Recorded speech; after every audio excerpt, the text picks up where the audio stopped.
Welcome to another quiet journey through forgotten history. Tonight, we'll explore the strange and poetic truth behind something few dare to remember: why people once ate rotten meat. Not for pleasure, but for survival. So settle in, close your eyes, and drift back through time.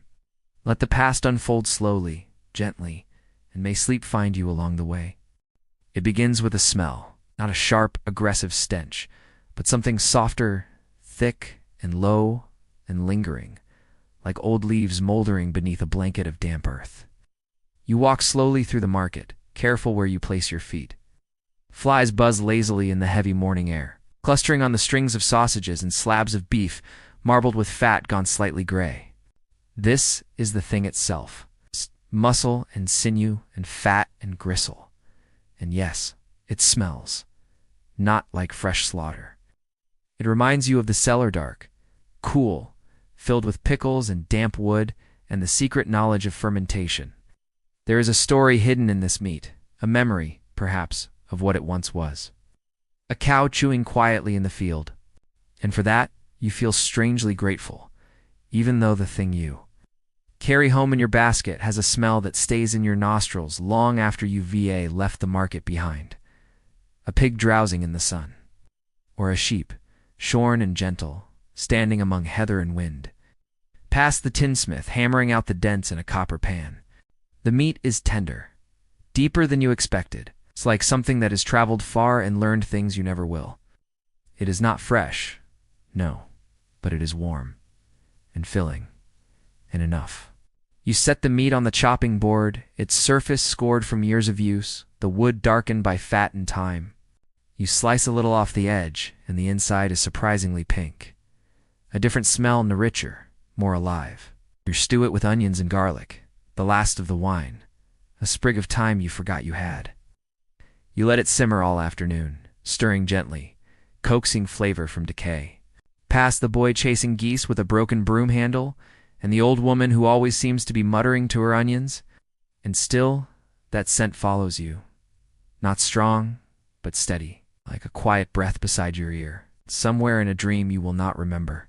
The meat speaks to you in a language older than fire, older than hunger, older than rot. It tells you it was once alive, and now it is part of you. It's not like the crisp, metallic scent of a new-cut haunch, but deeper, older, like something that has started to change. Something no longer alive, but not yet fully dead. The butcher, a large man with arms like hams and fingers like split carrots, nods to you without speaking. He knows why you've come. Everyone comes eventually, especially when the coins in their purse grow thin and the days stretch long between meals. The stones are slick from last night's rain, and the gutters brim with runoff and scraps, broken cabbage leaves, fish scales, apple peels, and the muddy pulp of a forgotten turnip. Voices rise and fall around you, but you move quietly, drawn by something you cannot quite name. The meat stall waits beneath a sagging linen canopy, or is meat her real meat? Not boiled bones, not broth. Skimmed from soup pots already used twice, not crusts or scraps or yesterday's stew. You pause and inhale without meaning to. There is something earthy in the scent, something faintly sweet, almost like fruit gone soft in the bowl. The butcher lifts a piece for you to see. It's dark around the edges, and there's a slickness to the surface that makes your stomach flutter, not in disgust, but in uncertainty. He waves a hand at the flies. Shrugs. It's good still, he says, voice low and easy. Salted, mostly. Smoked a little. Still got some days in it. You nod, pretending you understand. Pretending you don't notice the way the meat flexes as he sets it down, or how it weeps just a little when he cuts into it. You hand over your coins. Fewer than you thought you'd need. You walk slowly through the streets, past the baker's shutters, where the scent of yeast and crust is already fading. Back home, the hearth glows softly with embers, and when evening comes, you eat slowly, spoon by spoon, as the wind scratches softly at the shutters and the fire crackles in its little stone mouth. You sleep early that night, heavy and satisfied, your belly full and your thoughts quiet. Before the quiet hum of electric freezers and the sterile glow of supermarket glass, before dates were stamped in neat rows on packaging, before the world smelled of plastic wrap and fluorescent lighting, there was smoke. Smoke and salt and patience. These were the tools of the old world, where meat did not wait quietly in a chilled drawer, but lived on the edge of time, always one warm afternoon away from spoiling. You can imagine them, can't you? The early people, bare hands cracked from wind and labor, a knife bone-handled and slow, moving with reverence. Nothing was wasted. The skin would become clothing, the bones, tools, the sinew, thread. Texture shifted, a soft spot here, a sour note there. And yet people ate it. Palates were different, expectations lower, perhaps, or simply shaped by necessity. A little spoilage did not mean the end. It meant seasoning, a sharpness, a tang, certain complexity that told your body it was eating something old, but still useful. They boiled, they roasted, they dried, they blessed. They learned to live with meat that was halfway to something else, halfway between food and compost. Between nourishment and danger, people trusted their noses, trusted the wisdom of boiling, stewing, baking, spicing. Garlic was not just for flavor, it was for safety. So was vinegar, so was thyme. Not because they did not notice, not because they liked it better this way, but because there was nothing else. If it smells sweet like fruit, it might still be good. If it's sour and green and soft, bury it deep. To take what nature tries to return to the earth and pull it back with smoke and salt and fire and hope, to eat not only for survival, but with the quiet belief that what has spoiled can still serve. That decay is not always a door closing, but sometimes a window opening to something deeper, stronger, stranger. If the dogs won't touch it, neither should you. But if the flies gather, and the meat weeps, and the surface grows slick, you trim away what you must, cook what you can, and offer a prayer to whatever God watches over bellies and bones. Nights when the snow piled high and the meat was hard and dark and had to be boiled for hours before it softened, of smoke rising in a slow spiral through a roof thatched with straw, of the hand that reached into a salt barrel and pulled out a piece of meat still warm from the memory of the fire.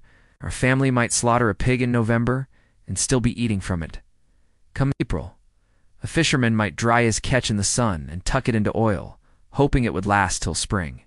Hope, after all, was part of the recipe. A love for dry-aged beef, for fermented sausage, for fish that has been cured until it bites the tongue. We still seek that edge, that ancient taste. We don't always know why. And the meat, oh, the meat had to last. There was no cold but winter itself, and even that came and went like a fickle guest. So they leaned on fire, built smokehouses from stones and logs, dug pits in the earth, tied meat with string, and let it dangle in the rafters where the hearth fire whispered up, day after day. Smoke curled around it, a kind of embrace, drying it from the outside in, giving it a shell, a barrier, a breath of preservation. Salt was precious. Came in little sacks carried across long distances on the backs of mules and men. It was traded like silver, rubbed into every fold of flesh until the meat became something else firmer, tougher, saltier, yes, but safe, at least for a while. Hung from hooks, wrapped in cloth, buried in ash, pickled in vinegar, packed in snow if snow could be had. And still it rotted, not always quickly. Not all at once, but slowly, secretly it changed. Color deepened. Taste was not the same in those days, and there were signs, too, handed down in whispers and gestures, because hunger does not wait for perfect conditions, does not mind if the fat is a little gray or the broth a little strange. Neither did they, and there is something brave in that, something human. Even now, in kitchens filled with humming refrigerators and gleaming countertops, there are echoes. Perhaps it reminds us of something older than we are. There are winters that come not with snow, but with silence. Long stretches of gray days where the wind never stops and the cold creeps into the joints of your fingers like a quiet curse. Or a cow that slips on frozen mud and breaks its leg. Or a lamb born too early, too weak to stand. And then there is meat. Not planned, not prepared for, but sudden, a kind of grim gift. And it must be used. In such seasons, the earth gives little.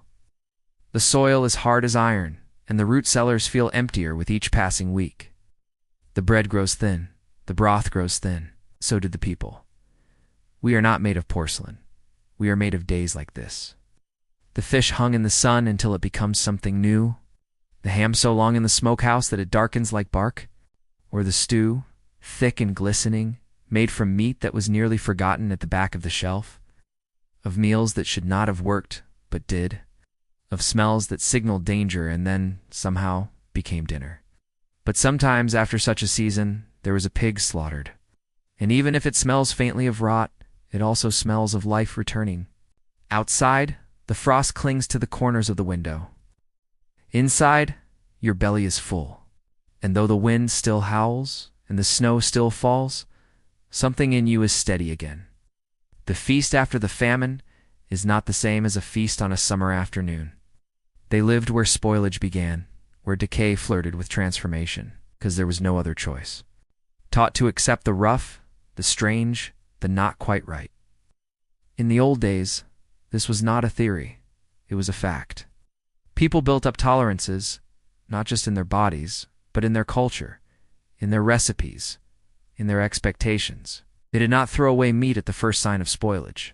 They listened, they waited, they cooked, and sometimes they even celebrated. And in that necessity, they discovered something strange and powerful, that even when food turns, it does not always turn against you, but gratitude. The kind that comes from the edge of desperation, the kind that humbles the body and quiets the mind. You eat and feel something return to your limbs, a strength, a weight, a warmth. The fire seems a little brighter, the wind a little quieter. You look at your children and feel, for a moment, like you might get through this after all. It is not flowers on the table and children laughing in the yard. It's quiet, reverent, the kind of meal where bones are sucked dry, nothing is thrown away, not even the fat that gathers in the corners of the pot. The smell of meat cooking is enough to bring tears to the eyes of the old, who remember harder years than the ones who didn't survive them. But even this meat does not stay good for long. The days are cold, yes, but not cold enough. The fire is needed to warm the children, not to smoke meat all night, to cook it slowly, to add onions and vinegar and dried herbs, to trust your nose, your tongue, your grandmother's voice in your head saying, "Boil it longer, child.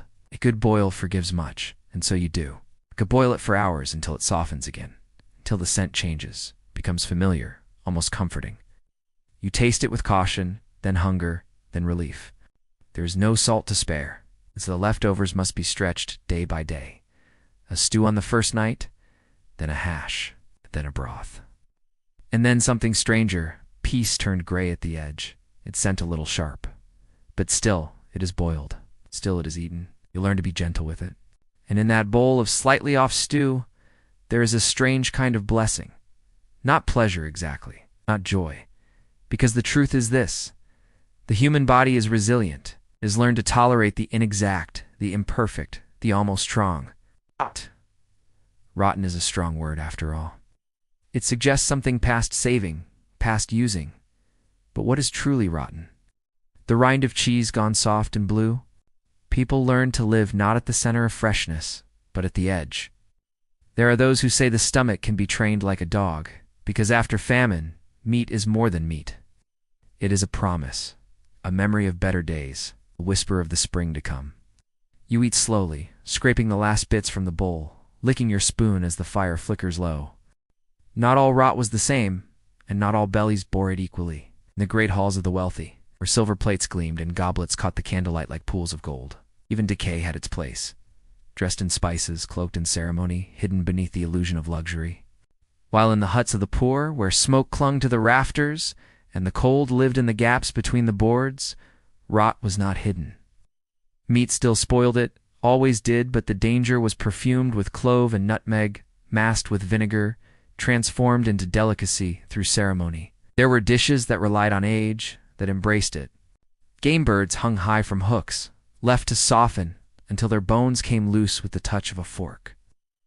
The rich, with their banquets and game, sometimes ate themselves sick too much at once, too rich, too far gone. The rich, at times, chased it, paid for it, boasted of it, is to imagine a world without cold storage and feel only disgust. But they did not have the luxury of repulsion. They had hunger. We celebrate fermentation, though we call it gourmet. We age steaks in chambers and speak of umami, that deep, strange taste that hums on the back of the tongue, born not from freshness, but from transformation and necessity. In centuries of knowing when the rot had gone to foreign, when it had just begun to bloom into something else? That remembers the poor woman lifting a bit of spoiled beef to her nose, nodding quietly, then dropping it into a pot with onions and herbs. That remembers the nobleman slicing into pheasant so aged it nearly sighed on the plate, declaring it divine. That remembers deep down that to eat meat at all is to gamble with time. The line between what was rotten and what was refined grew blurry. Their rot was not an enemy. It was a clock, a teacher, a whisper of the earth reclaiming what was once alive. People learned not just how to resist it, but how to live beside it, to taste it, to survive. A soft cheese was praised. A soft chicken leg was discarded. A fermented fish was exotic. Sour haunch of mutton was a sign of poverty. And yet both had passed through the same gate, the slow hand of time touching flesh. The poor eating thin stews of meat nearly spent, boiled into safety, sometimes lasted longer. Hunger, in its cruel way, had taught caution. Excess was a different teacher altogether. Fish pickled until their flesh shimmered with sharpness. Sausages dried until they became almost translucent, laced with mold that was spoken of like wine. It was simply eaten. The poor lived close to the meat. They knew it by smell and touch, by the glisten of its fat, the give of its skin, the slight change in color that meant a day too long in the open air. There was no distance between them and their food. If a dish failed, it was cast away without thought. There were no refrigerators, no sterile wrapping, no rules carved into plastic. There was only time and instinct, and the quiet understanding that all meat is fleeting, that freshness is a moment, not a state. And if you missed it, you learned how to work with what followed. If it succeeded, it was praised for its boldness, its depth, its noble funk. They called it fermentation, maturation, aged perfection. The rot was named differently here, made fashionable, tamed, but it was still rot. Still the slow, inevitable dance of flesh returning to the soil. They salted when they could, dried what they had, stewed what was left. But they did not waste. They could not. A bit of green was scraped off. A foul edge was trimmed. The rest they cooked and shared and chewed slowly with strong, forgiving teeth. In the kitchens of the wealthy, things were different. The rich had cooks to worry for them, to smell and taste and test. And yet, in both places, in the manor and the cottage, the body learned. The tongue adjusted. The stomach strengthened. Even illness was not shared equally. But most of all, what separated them was choice. The poor did not choose rot, they endured it. It is easy now, from the comfort of distance, to wrinkle the nose. Even now, echoes of that old world remain. We eat cheese that crawls, drink wine that has soured gracefully, savor meat cured until its scent turns sharp and earthy. And still, for all our fridges and labels and sell-by stamps, there is a part of us that remembers the edge. So much of human history was lived at that edge in kitchens smoky and cold, with pots bubbling slowly, with spoons scraping the last bits from the bone. There was a time not so long ago, yet far enough to feel foreign, when there were no dates printed on wrappers, no neat rows of expiration. Stamps, no bold letters warning best before or use by. Meat sat plainly on the table or hung from a hook in the rafters, and it was the nose, not the factory, that decided its fate. Children learned its language early, not in words, but in instinct. A sniff at the pot before tasting. A cautious breath over the bucket of scraps. The way a woman would lift a joint of pork and close her eyes, inhaling slowly, not just for danger, but for memory. Was it still good? The meat, always walking the narrow path between nourishment and danger, became a daily test. You nod to yourself next time you smelled that same sweetness at the edge of rot, and no, not this time. That was how knowledge lived, not in charts or stickers, but in the body, in the breath, in the whispered advice passed over boiling pots. And yet so few failed, because people paid attention. Not taging, but to smell, to look, to touch, to the quiet warning of their gut. But there were also hundreds of thousands of meals made from meat that would horrify the modern meals, that nourished, that comforted, that tasted like life continuing. Out. One ladle at a time, a storyteller. It told you what was safe, and what was brave, and what could be turned into dinner if you dared. Not good like new butt, Good enough? Good if you boiled it long and hard? Or scraped the edge or added a touch more vinegar? The nose was trained, generation by generation, like a trusted hound. And the people who trusted it lived not in fear, but in deep, attentive respect for food, for time, for survival. The tongue, the stomach, the skin, the kind of quiet, careful choices that shaped survival. Taken a second sniff, turned it over in their hand, cut away the worst, added a clove, a splash of vinegar, a little thyme, and eaten, slowly, gratefully, knowing they had made something from what was nearly lost. Pepper was costly, yes, but it masked bitterness, the great redeemer. Meat too far gone to roast or fry could still be dropped into a pot and boiled until the bones gave in and the smell softened into something rich and edible. A good stew, thick and hot, could hide much. It was a gentle forgiveness, bubbling on the hearth. Clove dulled the edge of decay. Bay leaf softened sourness. Garlic and onions, forever faithful, gave depth to meat that had lost its own voice. A clever cook could charm a weary joint back to flavor, coaxing warmth and welcome from what would otherwise wrinkle the nose. To discard or not? To trust the scent or the memory of the cellar's cool stones? To risk it because there was nothing else in the house and the baby was already crying? Sometimes it was a gamble. Sometimes it was simply life. Not with the rigid confidence of a modern rulebook, but with the lived experience of years. A slightly sour meat might bring a rumble to the belly, but not enough to fear. A foul smell paired with greasiness and a green shimmer. That meant the meat had turned completely. But between these poles was a wide country, a landscape of uncertainty that people navigated daily.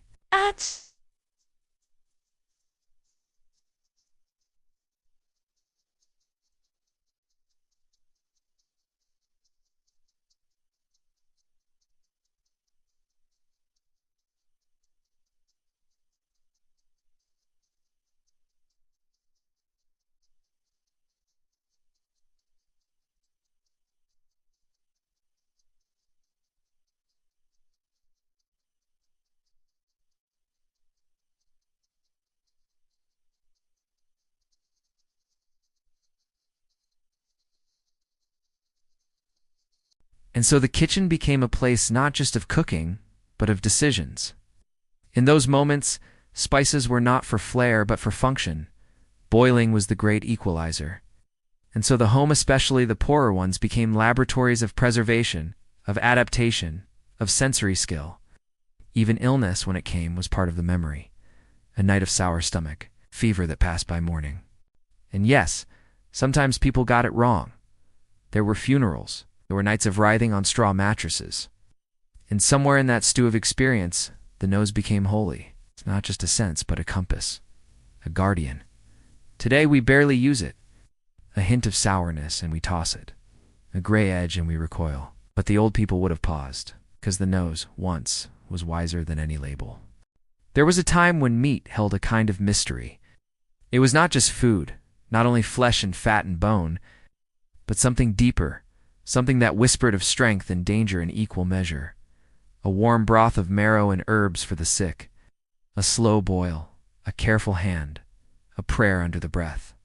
What mattered was warmth and strength, and the way it filled the body with something solid when everything else felt thin and slipping. It wasn't always pleasant, but it worked. Whispers of families brought low by a bad haunch of beef. They trusted the smell that rose from the pot as it bubbled. They listened to the creak of the fat, the hiss of the juices, the way a stew thickened just so when the meat was still sound. They looked into the eyes of the animals before the kill. They saw meat as alive, even after death. A substance that could speak to the body in ways nothing else could. One mouthful could revive you. One mouthful could end you. And so it had to be honored, respected, watched. They felt the weight of a leg of lamb in their palm. There was a knowing, almost sacred, in how they handled meat. Of an entire village struck ill after eating from the same smoked goat. A part of you still hesitates at the slightly sweet scent, still wonders if the chicken is quite right, still pokes and prods and checks again, even with the label in hand. That is the memory of generations, whispering through your fingertips, of soldiers weakened not by wounds, but by meat spoiled in transport, eaten on the march. Rot could hide deep within, like a secret. It holds on to its life in a way that lingers, even after it has been killed, butchered, packed, and cooked. And when it spoils, it doesn't fat, it shifts. It deepens. It turns strange, becomes other. But beneath that packaging is the echo of what once was. A world where meat was precious, dangerous, sacred. It was victory. It was medicine. It was survival. A world where a single meal could be a turning point, a quiet battle between life and rot. You wouldn't know until it was too late. A spoonful of fat stirred into porridge to keep away the wasting. The line between good and bad was rarely clear. One day a stew brings laughter and full bellies. The next, it brings a fever, a night of vomiting, a body shaking under woolen blankets. No one could say exactly what went wrong. The meat looked fine. It was cooked through, and yet liver for the pale, heart for the weak, boiled lungs for the child who coughed through winter. It wasn't superstition, it was survival, shaped by centuries of noticing what helped and what didn't. The body remembered what made it stronger, and often it was meat, even when it had turned. A substance that could nourish you back from the edge of death, or push you toward it, depending on how it was kept, how it was cooked, how it had aged in the dark before it touched your lips. Meat was medicine. That's what the old text said. Even when the meat had darkened, grown tough, even when it smelled faintly of wet hay or old wool, it could still be coaxed into healing. And yet, meat was also a threat. People called it food poisoning now, but then it was something else. A curse, perhaps a punishment. A spirit in the meat, awakened by heat and hunger. Some blamed the butcher, some the moon, some a passing sin. But all agreed, meat held power. The power to restore, the power to ruin. It had to be approached with care. There were stories always, so people learned to be cautious, not afraid, but alert. They watched, they waited, they cut thin slices and tasted them slowly. Even today, when refrigeration hums in every kitchen, some of that instinct lingers. For meat is not like grain or fruit. It lives longer in the mind. And that otherness is what frightened and fascinated the people of the past. It is easy now to forget the weight of that old relationship, to take meat from a clean shelf. It's packed in plastic, scrubbed of its history. And when they won, when the meat was safe and the pot was full and the family fed it, was not just dinner. There was once a rhythm to the butcher's knife, kind of poetry in steel and flesh, learned not from books, but from years standing ankle-deep in sawdust and blood. And feel, through the slight give and warmth, how many days were left in it. He could smell a sour thread curling beneath the good, and tell whether it would blossom into danger or fade beneath a strong stew in an extra pinch of time. He did not flinch at mold or slime. He'd seen it all, every version of decay that clung to the corners of his cellar like old breath. You might wait half a minute, maybe more. The sound of a cleaver, a soft grunt, and then he'd return with something wrapped in thick paper, heavy, faintly damp, a little warm from his hands. Not beautiful, but solid, real, capable of becoming food if you knew what to do with it. Kept their secrets in their stomachs, guarded that line between sustenance and sickness, like a quiet priest. He'd seen the inside of animals the way a painter sees the inside of color. To know when it was dangerous and when it was simply becoming something new. Something darker, yes, but not useless, never useless. He knew what it meant to make do. He knew that not all rot is ruin, that some meat past its prime still has stories to tell. He knew that meat, like people, sometimes soured at the edges while staying good at the core. The butcher was not only a tradesman, but a guardian of thresholds between the living all for nothing. He didn't want your sickness on his conscience. But if it was just aging, just softening, deepening, losing its outer shin, then he would pass it on, trusting you to carry the rest. It's in the dead, the fresh, and the spoiled, the meat you could serve, and the meat you had to hide. He knew where to cut, knew how to press a thumb into a side of beef behind the front counter. Where the best cuts were displayed marbled ribs and pink veal, neat sausages coiled like sleeping snakes, there was always a shelf in shadow. He felt equipped and trusted. You were part of the old rhythm now, the silent economy of what almost spoiled and yet didn't.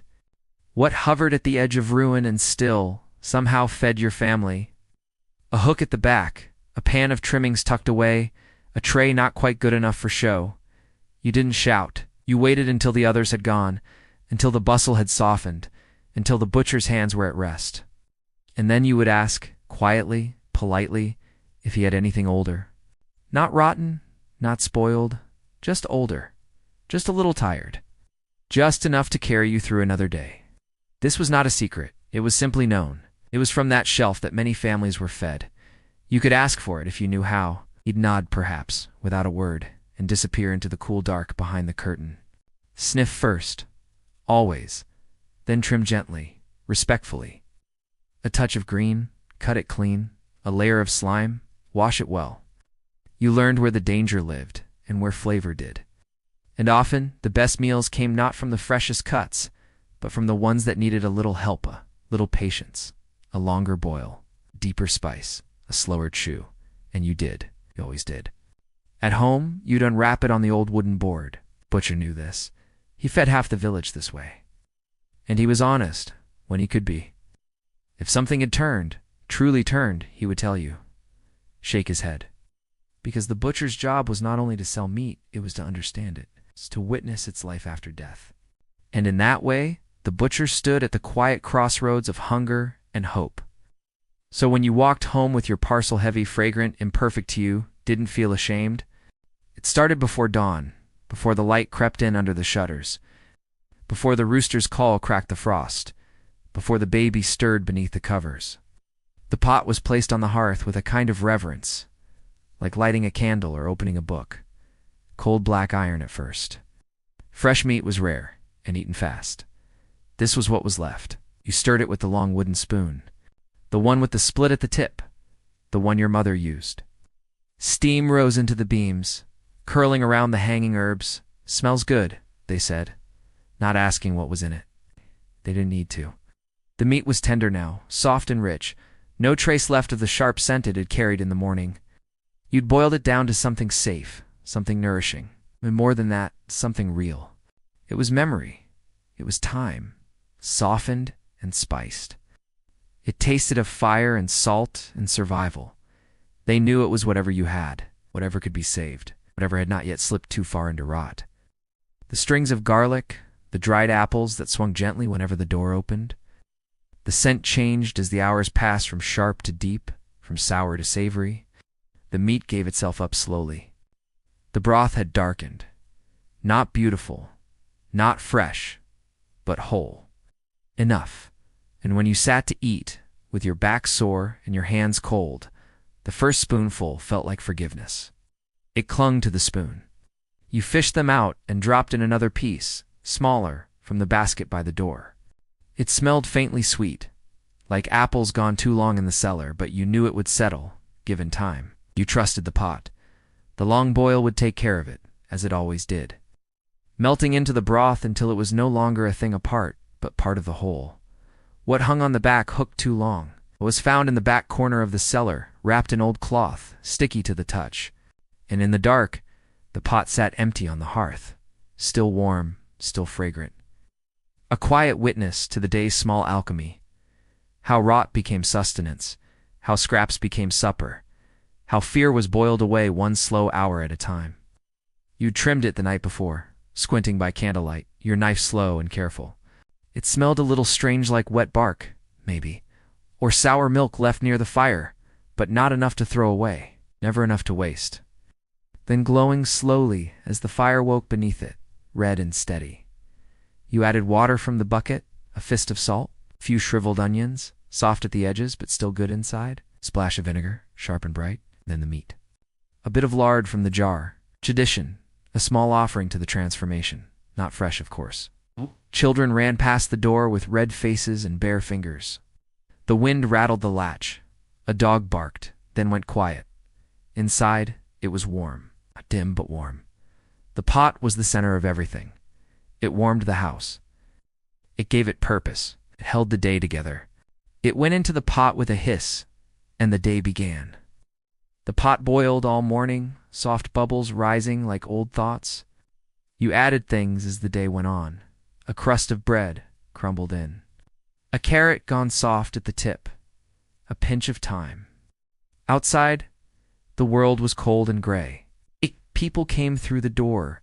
Your sister, your neighbor, the boy who chopped wood. Each one paused, sniffed the air, nodded. At midday, you ladled out a bit for the youngest, blowing on each spoonful, watching her eyes grow heavy with warmth and fullness. In the afternoon, you stirred again. And as evening came and the shadows lengthened, the stew became thicker, richer. It had taken everything you had and made something more. The meat was no longer strange. You slept well that night, belly full, heart quiet. Sometimes the meat was too far gone. You knew it when you opened the cloth and the smell hit like a fist, sour and bloated and thick. Your stomach turned before your thoughts could catch up. You'd seen meat like that before, green around the bone, slick with things you couldn't name. There were days when even hunger paused, or perhaps the salting hadn't reached the inner cuts. It looked fine at first, dry on the outside, dark with time but once sliced. A streak of blue ran near the marrow. It smelled off. Not ruinous, not violent, but off. Still, you trimmed it, careful as a priest tending relics, and turned it over in your hands like a question you didn't know how to answer. When even the gnawing ache behind your ribs seemed to hesitate, unsure if the risk was worth the bite. But not always, because sometimes the line between spoiled and edible was blurry. Sometimes that line was all you had. It's the edge of spoilage, where flavors deepened and twisted, where meat took on a wildness that fresh cuts lacked. Gamey, they called it, sharp. Some believed it made the blood hotter, the body stronger, that it stirred something primal in the bones. The body, like the earth, knew how to take rot and turn it into something useful. That even in the foulest cuts, there was still something to be taken, something to be learned, something to be passed on. The meat had sat too long in the summer heat. This was the gamble that came with every meal, quite a wager between body and rot, between decay and desperation. The struggle, no shadow behind the eyes. If you woke at all, you counted that meat as good. You blessed it. You blessed the pot. You blessed the fire. You blessed your body for holding firm just one more day. The warmth of its last breath. You could taste it, sometimes buried under the salt and spice, behind the sour edge. A whisper of wildness, a breath of the forest, swallowed the risk, and sat quietly afterward, listening to your body speak. Sometimes it thanked you, sometimes it punished you, but always it reminded you. Food was never just food. It was chance. It was memory. It was the balance between hunger and harm. A glint of the sun on fur or feather. Death, yes, but also life. So you boiled it. Boiling had a kind of faith to it, belief that water and time and fire could undo what nature had done. Often they could, at least enough. The bitterness faded. The color lightened, and though the scent never quite left, it became manageable. Cloaked with herbs, thickened with barley, tempered with turnip or sour ale, which parts to cut, which to save. You learned which herbs masked the worst flavors. You knew that a sharp vinegar soak could tame even the boldest stink, that garlic could hide almost anything. You learned that the body could grow used to nearly anything, if fed it slowly enough. A slice today, a stew tomorrow, just enough to build tolerance without collapse. People ate it. They said little, heads bent over their bowls, chewing slow. Sometimes it made you sick, not always violently, but subtly. Sleep that came too fast, too deep. A weight in the gut, a feverish dream, perhaps just a dullness behind the eyes. The sense that something inside you had to work harder than usual to keep going. Still, it was food. And food meant another day. You learned to read the signs. In some places, people even welcomed the temps. A bit of fermentation, ripeness that bordered on danger. And maybe they were right. Because even as meat decayed, it still held its story. The animal's strength. And perhaps that was the quiet truth hidden in every spoiled scrap. That life and death were never far apart. So you ate. Slowly, carefully, gratefully, you chewed through the doubt. In the morning, if you woke with no fever, no ache, the kind that settles after a long, slow meal, when the pot is scraped clean and the last curl of steam drifts into the rafters. When the hands are still for once, and the belly, though never truly full, no longer aches. This is how it has always been. Through war and winter, famine and flood, People have sat beside firelight and chewed whatever they could find, boiled bones, half-cured joints, meats long past their prime, but still clinging to some shadow of sustenance. They did not eat because it was good. They ate because not eating was worse, because the body knows something. The mind forgets that survival is quiet, patient, and often unpleasant. You trust your tongue more than a sell-by date. You sniff, hesitate, run water over something twice before cooking. A story, a lesson in limits and luck. There is a caution in you, ancient and small, born not of fear but of wisdom. You trust what you know. You gamble with your gut. And you live, if you're lucky, to eat again. You come from those people. Remember the long chain of mouths and meals that led to you? Remember the cold days and the thin soups, the cracked pots and salted skins? The things that smelled too strong but kept people strong anyway, not by choice, but by reality. No, their choices live inside you, tucked into the quiet workings of your gut and breath and marrow. Their resilience shaped your bones. In pickles, in mold-ripened cheeses, in fermented sauces and cured sausages and things that taste slightly off in a way that now feels luxurious. A nod to the danger, now tamed, a little theater of decay turned delicacy. Their stomachs trained yours to bear bitterness, the dried haunch that kept a family alive until spring. The spoiled meat that carried fever into the village and emptied half the cottages before snowmelt. The stew pot that welcomed guests, even when there was barely enough for one. The gristle chewed in silence. The broth sipped with closed eyes and whispered thanks. To find nutrition in what others would discard. Their cleverness taught you how to mask decay with spice, how to dry, ferment, salt, smoke, stew, and pray. No? Now that supermarkets glow at midnight and refrigeration hums in every kitchen even now, your body remembers. You flinch at certain smells, because food was never just food. It was a test. It was the roast left too long on the hearth while the child was born. Rot was part of the recipe. And though the world has changed, the story lingers. But behind it, all behind. The pito and the blue cheese and the aged steak that costs a week. Wages is the same old truth. You eat what you can. So tonight, as you lie down and feel the quiet weight of the day settle into your limbs. And give thanks, not just for what is fresh, but for what was once not. Because to eat is to endure. And to endure is to honor every bitter, brilliant, rotting bite that carried you here. And so the story softens to silence. What was once spoiled is now remembered. Thank you for listening, for wandering through time with me. Until next time, may your dreams be warm, your hunger quiet, and your sleep deep. Good night.